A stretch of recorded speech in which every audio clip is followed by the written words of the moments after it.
அதான் நந்தினி சொல்றத கேளுதாயே. அத்தா அம்மா, நீங்க சொன்னது அப்ப புரியல, இப்பதாம்மா புரியுது. இதுதான் அந்த விசேஷமா? இதுக்குதான் இங்க எல்லாரையும் கிளம்பி வர சொன்னீங்களா? சூப்பர்மா. எப்படிமா, எப்படி இது நடந்துச்சு? சரி, எப்படியோ இவ போய் தொலைறல்ல, அது போதும்.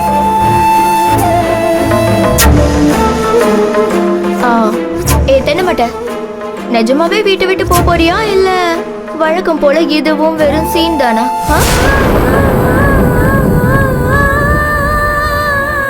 இவ்வளவு நேரம் நந்தினி கல்யாணத்துக்கிட்ட பேசுனதை வச்சு பார்த்தா உண்மை மாதிரிதாம்மா தெரியுது. ஏய் ஏ நந்தினி, என்ன அமைதியா இருக்க? நிஜமா போக போறியா என்ன? ஆமாம்மா, நான் கிளம்புறேன். இனிமே இங்க இருக்க மாட்டேன். அப்பாடா.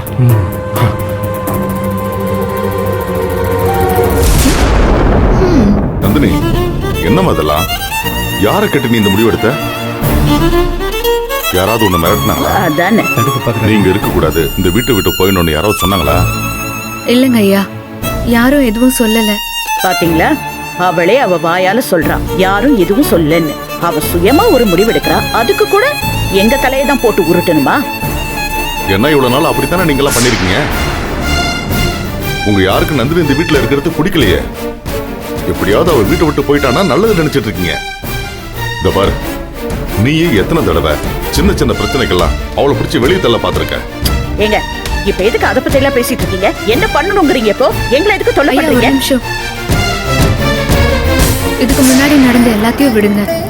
இந்த தடவை வீட்டை விட்டு கிளம்புறதுங்கிற முடிவுக்கு முழு பொறுப்பும் நான் தான். என்னை யாரும் வற்புறுத்தவும் இல்ல, மிரட்டவும் இல்ல. சொல்ல போனா நான் வீட்டை விட்டு கிளம்புறது இவங்க யாருக்கும் தெரியாது. பாத்தீங்களாடி, அவளே கிளம்புறேன்னு முடிவெடுத்தா கூட அந்த விஷயத்துக்கும் நம்ம மேலதான் பழிய தூக்கி போடுறாரு. சரி, இது நந்தினிய சொந்தமா எடுத்த முடிவு. உங்க யாருக்கு இதுல சம்பந்தம் இல்லைன்னு வச்சுப்போம்.